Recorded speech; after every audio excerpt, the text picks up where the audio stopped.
Try talking about something a lot more down to earth. And that's just, your regular, normal, human kind of dignity, if you want to call it.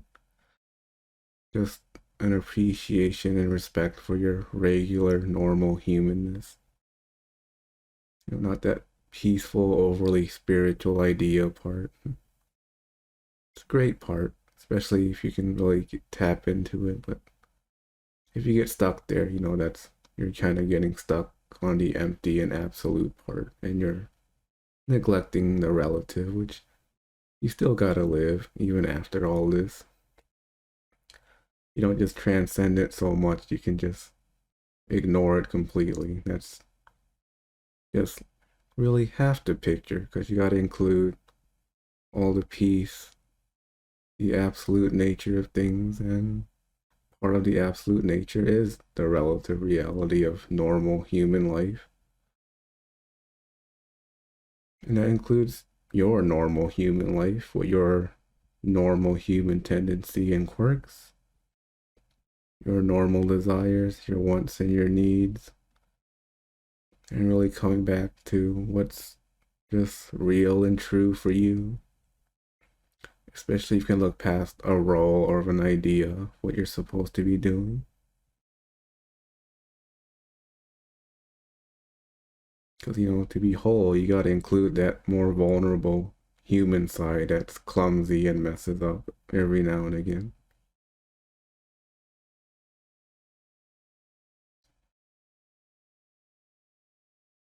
And it's really just getting in touch with your intuition of what feels genuine for you.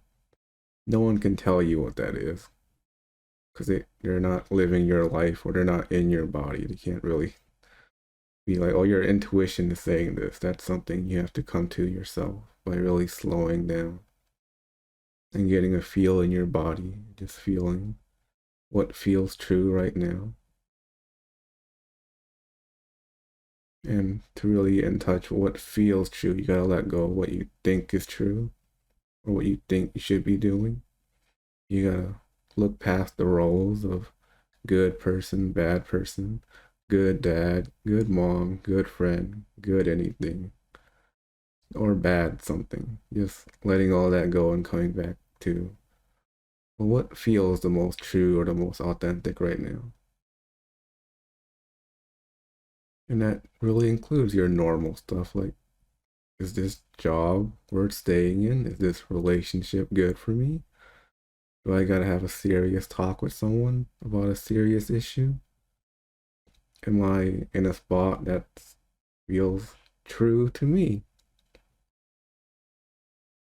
But you can come into this spot of really sitting with what's happening and seeing, am I living a way that's genuine, in a way that's non-judgmental, where you're not pointing the finger at anyone? You're not blaming another person. You're not blaming a situation, but you're not blaming yourself either. You're taking blame completely out of the situation. There's no finger pointing, just coming back and feeling. Am I feeling like I'm being true to myself? Be something as simple as that. Am I telling people what's actually true for me, or am I telling them what I think they want to hear? So I don't have to be truthful and honest, whether it be at work, your people pleasing, or your friends, your significant other, or even lying about your lifestyle, or feeling like you gotta keep things hidden. Although, in a practical sense, if you're in a situation where you're actually physically in danger, that's completely appropriate to start lying because people in certain situations are actually physically in danger, and you gotta take that into account. I wouldn't want someone to be so truthful that they're in a situation, if they did tell the truth, they could get hurt. That would be kind of a misuse of all this. Because your safety matters too, even on a practical sense. Do I feel safe with this person? Or do I feel safe in this situation? Even though a lot of the spiritual stuff is going to bring up a ton of really uncomfortable senses and situations and feelings. But that's a bit more you can have some intentionality about that, especially if someone guides you and lets you know things are going to get uncomfortable. We don't have to give up that good sense of having good boundaries with other people. I feel like a good teacher would probably know how to not overstep their boundaries in a way you feel safe, but also encourage you to look deeper, even if it's uncomfortable. But yeah, even the practical boundaries. Or just evaluating your relationships with other people and just seeing, am I being honest? Because life doesn't have to be so serious all the time, and you can actually enjoy it.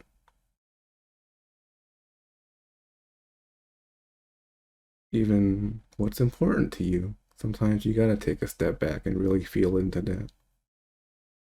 Because for some people, it can be the most authentic thing would be to connect.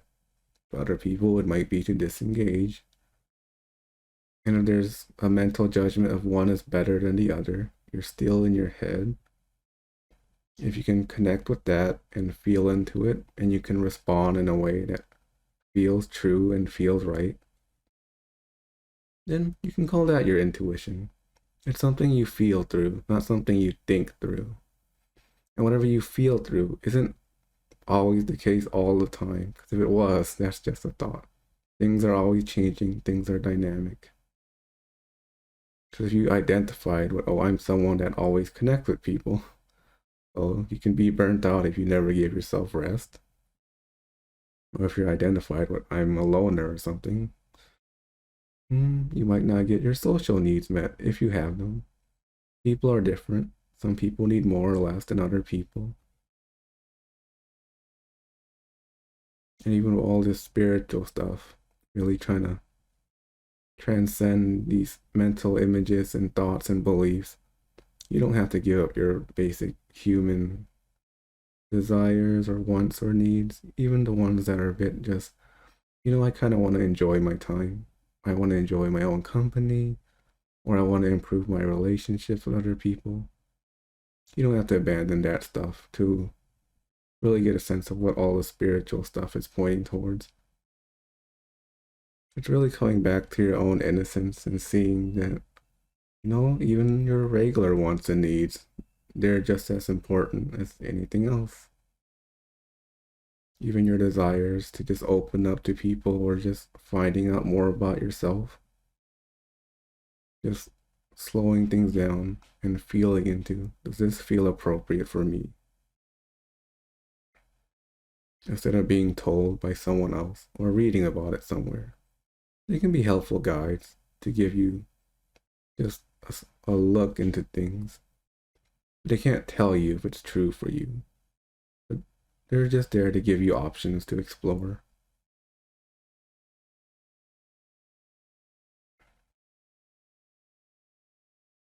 It's really being so authentic where if you're alone, you're doing it because it feels true, not because you're avoiding people. Or if you want to connect with people, you're doing it because you want to and it's important, not because someone told you to, or that's what a good person does. You're doing it because you enjoy it and it's important.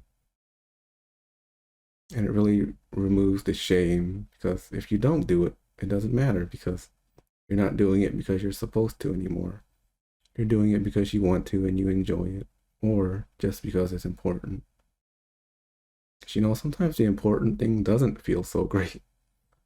But somewhere deep down, if you get in touch with your intuition, sometimes you have to have that hard conversation with someone, or that hard conversation with the way your life is right now, with yourself.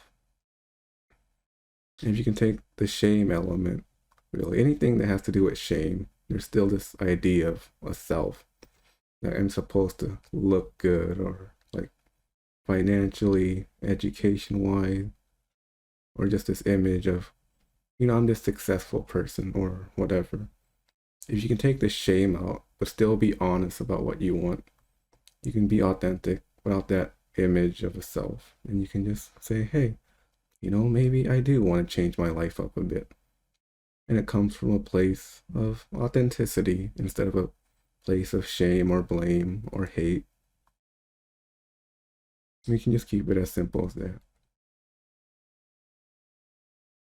And this normal, relative, human stuff, if you're hoping this has an endpoint, I don't think it does. Not until maybe the body stops breathing and it's kind of over. There's always more ways to improve the way you communicate to people or how to be more authentic. Even just watching other people, I still learn. Like, I never knew I could respond or say something like that in the way they did. And I can adopt it because that feels more authentic. The way this person is sort of modeling how they're behaving or moving or talking. And I'm just kind of like, wow, I didn't know I could say or do things like that. And I'm just like, wow, I'm pretty grateful to have seen this from this person or have met this person. And I still go through moments where I'm evaluating, hey, I think I need to have an important conversation with someone. Honestly, even right now, there's someone I'd like to have that conversation with, so hopefully later on we can. This isn't about perfection, because the only place that believes in perfect is the mind. Only the mind has an image of this is how it should look like. Where what's important is how does it look like right now? And right now, it can be that you want things to be different, or you're in a situation that's hurtful and you don't want to be a part of it. Because you can use peacefulness as a way to bypass authenticity. Like, what if I was so peaceful, I could be like abused? Like, if I just got so calm that abuse didn't bother me, that would be pretty terrible. It's not an excuse to harm yourself or not have boundaries for yourself. It's a way to just really connect and be real with yourself and other people. Because if you don't have an image of yourself to protect, why do you have to lie to someone else or to yourself? And you gotta just enjoy your regular human life, what your regular human wants. Whether that be maybe wanting a certain lifestyle, certain pets, certain friends, certain relationships, whatever. None of those need to be thrown away. And you can want these things without needing them. Just put in the effort, see what happens. And if you don't get it, it's fine. Because you're not attached to the outcome. But you can still have the interest and want to explore these things.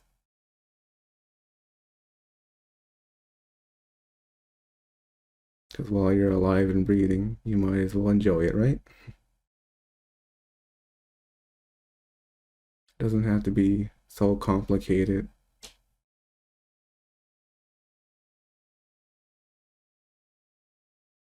And you gotta just enjoy regular old you without thinking you're weird or crazy or that there's something wrong with you. Because that's what innocence is, really. Just seeing, I don't have to judge myself in a way that the mind wants to. And it tries to fix you, even though the only thing that perceives you as something that's wrong, it's just a thought. And yeah, that's not an excuse to like be rude or harm other people. Because that matters too. At this point, I don't know what I'm talking about anymore, but that's how it always goes.